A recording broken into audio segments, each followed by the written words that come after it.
뉴스레터에 오신 것을 환영합니다.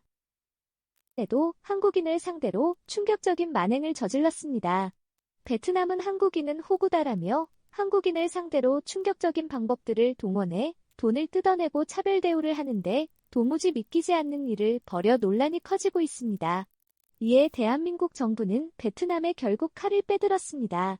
그동안에는 한국인의 베트남에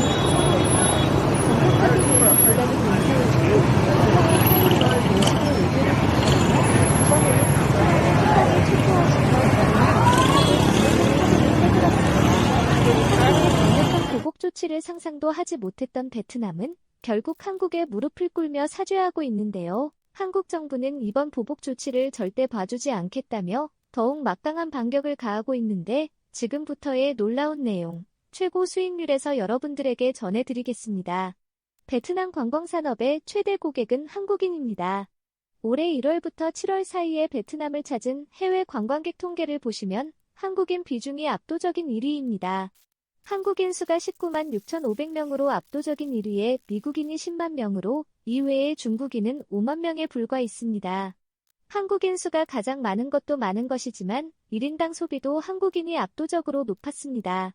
돈은 적게 쓰는 내 길거리에 침을 뱉거나 담배꽁초를 버리는 등 온통 주변을 더럽히는 중국인 관광객들과는 달리 한국인 관광객들을 베트남 길거리에서 쓰레기 하나 절대 버리지 않고 묵었던 호텔도 깔끔하게 실수로 정리하고 나오는 것으로 유명합니다. 1인당 소비도 중국인 관광객에 비해 압도적으로 높습니다. 한 조사 전문기관에 따르면 베트남에서 한국인의 1인당 소비가 중국인 10명이 쓰는 돈과 똑같은 수준인 것으로 알려졌습니다. 즉, 한국인 관광객 20만 명은 중국인 관광객 200만 명과 같은 경제적 효과를 불러일으킨다는 것입니다.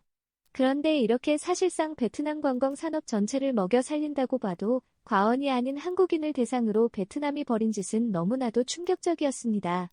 29일 현지 항공업계 관계자 및 제보자들에 따르면 지난 23일 오후 11시께 하노이 노이바이 국제공항에서 베트남 저가항공사인 비에젠 여객기에 탑승하려던 이모 씨 등 일행 3명은 수속 카운터에서 황당한 일을 겪었습니다. 이들은 당일 오전 숙소인 하노이 롯데호텔 부근의 대형 병원에서 받은 신속항원 검사 음성 확인서를 카운터에 제출했지만 담당 직원으로부터 퇴짜를 맞았습니다.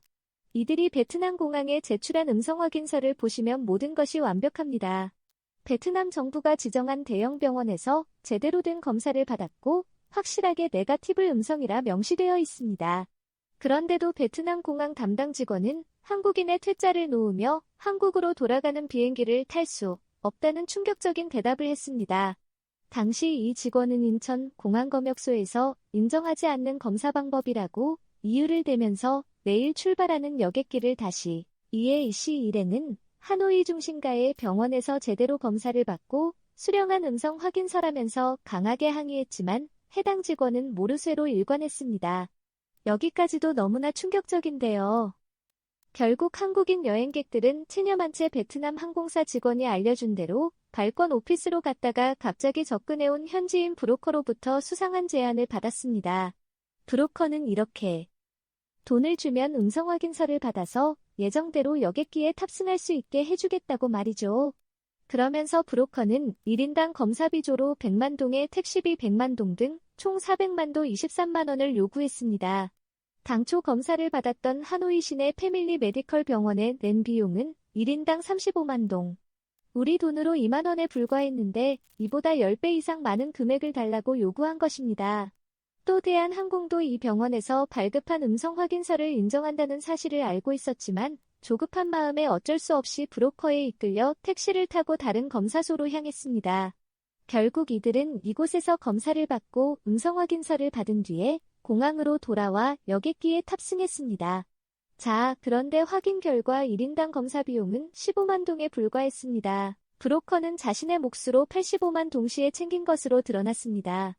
이와 관련해 비에제 측은 음성 확인소의 검사 방법과 관련해 판비어라는 생소한 단어가 있어서 인천공항검역소에 확인한 결과 인정하기 어렵다라는 답변을 들어서 이같이 조치했다라는 황당한 변명을 내놓았습니다. 자신들의 잘못을 인천공항으로 책임을 전가하려 한 것이죠. 자, 그런데 인천공항이 거절해서 어쩔. 주장하는 베트남 항공사와 공항 직원들의 말과는 달리 인천공항 검역소 관계자는 당일 비에제 측에서 판비호 검사법 인정 여부를 물어봐서 의사감독 하에 하면 가능하니 승객에게 확인해달라고. 당시 비에제 수속 카운터 앞에서는 이씨 등 피해자들이 대기 중이었고 음성 확인서에는 담당 의사의 서명에 명확하게 적혀 있습니다. 베트남 항공사와 브로커 간의 모종에 연계가 있는 것으로 현재 추정되고 있는데요. 한국인 여행객 피해자 이씨는 발권 오피스에 가자마자 브로커가 접근한 걸로 봐서는 항공사 직원과 브로커 간의 모종에 커넥션이 있다는 합리적인 의심을 할. 그는 또 만약에 음성 확인서에 문제가 있었다면 수속 카운터에서 다른 검사소로 알려주면 되는데 그러지 않은 걸로 봐서는 의도적이라 해석할 수밖에 없다라고 덧붙였습니다. 더 충격적인 것은 이렇게 베트남에 당한 한국인 여행객이 한둘이 아니라는 것입니다. 이날 오후 한국인 커플도 베트남어로 된 음성 확인서를 들고 왔다가 한국어와 영문이 아니라는 이유로 역시 퇴짜를 맞은 뒤 이 브로커를 통해 재검을 받고 탑승한 것으로 확인됐습니다. 이와 관련해 인천공항 검역소 관계자는 검사 방법과 결과로 영어가 기재됐으면 베트남어로 된 확인서도 당연히 인정하고 있다라고 말했습니다. 앞서 지난 7월 26일에도 한국인 에이스 가족 외에 하노이에서 한국으로 귀국하려던 중 현지 브로커로부터 사기 피해를 당했습니다. A씨 가족은 귀국 전날 호텔 인근의 종합병원에서 국내 입국에 필요한 전문가용 항원검사 음성 확인서를 받았으나 공항 체크인 과정에서 비에잭 직원으로부터 음성 확인서가 영문이 아니라서 입국할 수 없다라는 답변을 들었습니다. 비행기표를 몽땅 날릴 위기에 처하자 결국 이들도 현지 브로커에 1인당 170만 동을 주고 병원에서 음성 확인서를 받은 뒤에야 한국으로 돌아올 수 있었습니다. 한인 단체의 한 관계자는 현지 최대 여행객인 한국인들을 획으로 여기지 않고서는 이 같은 짓을 할 호소인인데요. 한국 대사관은 최근 베트남 민간 항공처의 공문을 보내 일부 베트남 측 항공사가 우리 정부의 지침을 제대로 이해하지 못한 상태에서 우리 국민들에게 엄청난 불편을 끼친 사례가 다수 접수됐다라고 지적했습니다. 특히 코로나 입국 검사 및 음성 확인서 발급에 지나친 비용을 요구하는 사례에 대한 신고도 다수 들어왔다. 라고 문제를 제기하면서 즉각적인 시정을 요구했는데요. 이에 베트남 민간 항공처는 각 항공사의 한국에 가는 지침을 재차 통보했고 주의를 촉구했다. 라고 대사관 측에 회신한 것으로 알려졌습니다. 그러나 한국 대사관의 이 같은 대응에도 불구하고 피해 사례들이 끊이지 않자 결국 한국의 베트남을 향해 칼을 빼들었습니다. 일각에서는 조만간 한국 정부가 한국 내 베트남은 상당수를 내쫓는 방식으로 베트남에 보복을 할 수 있다고 전했는데요. 실제로 한국 정부는 베트남 8개 지방을 한국 입국 금지 지역으로 지정해버렸습니다.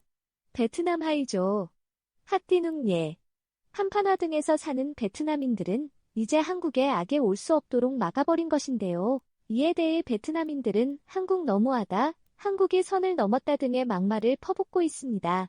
자, 그런데 너무나도 충격적이지만 베트남의 만행은 이것이 끝이 아니었습니다. 최근 삼성전자가 베트남에 있는 공장을 한국으로 옮기는 방법으로 삼성전자 핵심 공급업체들도 삼성을 따라 베트남에서 철수하기 시작했습니다. 이에 베트남은 한국에 보복하기 위해 삼성과 애플 협력업체 공장 근로자들의 퇴근을 금지시켜버리며 코로나를 핑계로 이들이 무려 2주 동안 공장 안에 갇혀 있도록 하는 등 충격적인 보복 조치를 취했습니다. 해당 피해 직원은 블룸버그와 인터뷰에서 베트남 정부의 황당한 조치 때문에 회사 공장 바닥에 텐트를 설치해 잠을 자고 있다. 정상적인 생활을 할 수가 없다라고 털어놓았습니다. 한국 기업과 한국인 관광객을 상대로 이렇게 충격적인 일들을 베트남 총리가 최근 한 말은 한국은 베트남에 더 투자를 해야 한다. 그는 한국 기업들은 베트남 현지 기업과 더 협력해야 하고 베트남 기업이 글로벌 공급망에 참여할 수 있도록 충분히 지원해야 한다. 베트남이 글로벌 가치 사슬의 허브가 될 수 있도록 한국이 적극 협력해야 한다. 이라는 충격적인 발표를 한국 기업과 한국인들은 베트남의 특별한 대우를 바라지 않았습니다. 베트남에 가장 많이 투자한 나라가 바로 한국으로 베트남 경제를 좌지우지할 정도로 막강한 파워를 한국은 이러한 외교적 영향력을 행사하며 갑질을 하는 대신 베트남을 매우 공정하게 대해주었습니다. 그럼에도 베트남은 한국에 특별 대우를 해주기는커녕 오히려 다른 나라들보다도 훨씬 못한 대우를 하고 있습니다. 이번에 공항에서 베트남 직원들의 한국인들을 상대로 돈을 갈취하는 사건에서 드러났듯이 베트남이 한국을 어떻게 생각하고 있는지가 여실히 드러났습니다. 한국은 베트남과 격이 달랐습니다. 베트남이 아무리 이렇게 비상식적인 행동으로 한국을 도발하고 있음에도 한국의 그릇은 너무나도 컸습니다. 한국은 베트남처럼 치졸한 복수를 선택하는 대신 관용을 베풀었습니다. 한국의 현대차는 수십억 원을 지원해 베트남 하위포옹의 함께 돌봄센터인 리오를 개관했는데요. 한국 베트남 함께 돌봄센터는 한국으로 결혼 이주에 실패한 베트남 여성과 자녀들이 베트남으로 돌아간 뒤에 정착과 자립을 돕기 위한 시설입니다. 베트남 여성이 짧은 시간이나마 한국에서 한국인 남자와 부부 생활을 하며 한국 문화를 체험한 만큼 비록 이들이 한국에서의 결혼 생활에 실패했더라도 베트남에서 다시 성공적으로 재개할 수 있도록 한국에 도와주는 것입니다. 이뿐만이 아닙니다. 현대차는 베트남 하노이에서 베트남 대학생 미래인재 육성과 청소년 교육 격차 해소를 위한 사회공헌 사업에도 나섰습니다. 베트남 대학생들의 장학금을 주는 동시에 하노이, 지역 내 초중학교, 아동복지시설 등 학습센터의 소외계층 청소년을 대상으로 주 4시간씩 꾸준히 봉사활동까지 진행했습니다. 이렇게 넓은 아량으로 베트남을 품어주고 있는 한국. 과연 베트남은 언제쯤 한국의 뒤통수를 치는 행동을 멈추고 진심 어린 감사의 마음을 전할지 한번 지켜봐야겠습니다. 시청해주셔서 감사합니다. 즐겨찾기를 남겨두고 구독하여 최신 뉴스를 받아보세요.